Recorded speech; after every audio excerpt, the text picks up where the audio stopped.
It's a genre of gunfights, fisticuffs, and car chases, so fans are expecting excitement and fast. From costumed gangs gathering in the streets to clandestine murders that'll chill the spines of the coldest killers, these are some of the greatest opening scenes in action movie history. Meet the Warriors. In The Warriors, director Walter Hill wastes no time in setting up the movie's stakes from the very first frame. Now everybody says that Cyrus is the one and only. I think we better go have a look for ourselves. The way Hill drops exposition during this intro is incredibly economical. A big meeting is about to go down, and we get a view of a subway map to show us the Warriors are about to find themselves far from their Coney Island turf. And as our ragtag heroes plan their odyssey to the Bronx, we're introduced to a wide and unusual variety of gangs, all on similar journeys. In just 6 minutes, we've met our main characters, we understand the stakes, and we've got a feel for this fantasy world. So when the truce is broken and things get crazy, we're already primed for what's going down. Can you dig it? Tomb raiding. It could easily be argued that Raiders of the Lost Ark features the greatest opening sequence of all time. After the Paramount logo dissolves into an actual mountain, which is a nice enough touch in itself, Spielberg plunges viewers into a veritable love letter to old-timey serials and Saturday morning adventures. And at the center of it all is that first reveal of the movie's enigmatic hero. But it's when Jones steps into that hidden temple that you really know Raiders is going to be special. He's faced with one setback after another, including that iconic rolling boulder, and even when Jones makes his way outside, he finds himself face to face with his arch-rival and an army of very unhappy natives. And while this classic opening is non-stop action, it teaches us everything we need to know about Jones. He's a man of action and a problem solver. He's a little cocky, and every so often he screws up royally. Most importantly, this guy can face arrows, arachnids, pistols, and deep, dark pits, and nothing at all can faze him. Well, almost nothing.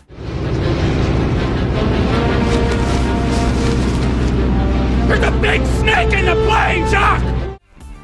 Kicking off. It's easy to forget nowadays, but when The Matrix was released in 1999, it quickly became a cultural force to be reckoned with, and it all began with a kick. The movie opens with a wall of digital rain and a mysterious conversation between two unseen people about somebody called the One. Morpheus believes he is the One. Do you? It doesn't matter what I believe. You don't, do you? That's when the cops show up, moving down an abandoned apartment hallway and busting down a door. On the other side sits Trinity, clad in shiny black leather and ready for a showdown. We don't know why the police want her, but we quickly realize they're never going to catch her.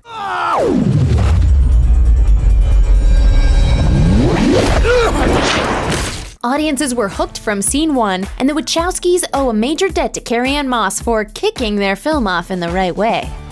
A fresh angle.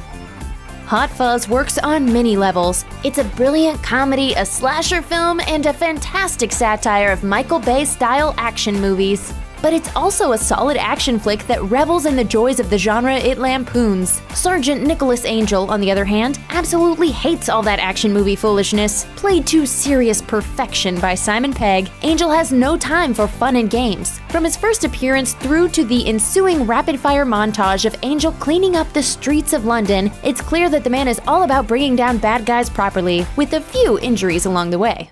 And sustained 3 injuries in the line of duty, most recently in December, when wounded by a man dressed as Father Christmas.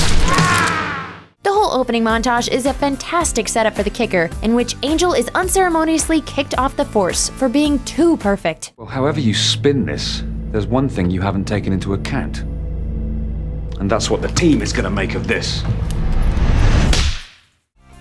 Death in Prague. A lot of fans were skeptical about the casting of Daniel Craig as James Bond, so it was crucial that Casino Royale made a good first impression. It was also essential that the movie let audiences know they were in store for something new. This was Bond in the age of Jason Bourne. The movie needed a killer opening. Shot in gloriously cold black and white, Casino Royale's opening tells the story of Bond's first 2 kills as an MI6 agent. We watch as he savagely destroys an enemy spy, beating the dude to a pulp before drowning him in a bathroom sink. Made you feel it, did he? This vicious murder is intercut with a scene set in Prague, in which Bond confronts a traitorous section chief. Although he finds himself on the wrong end of a gun, it soon becomes clear that he's a spy who can think 2 steps ahead.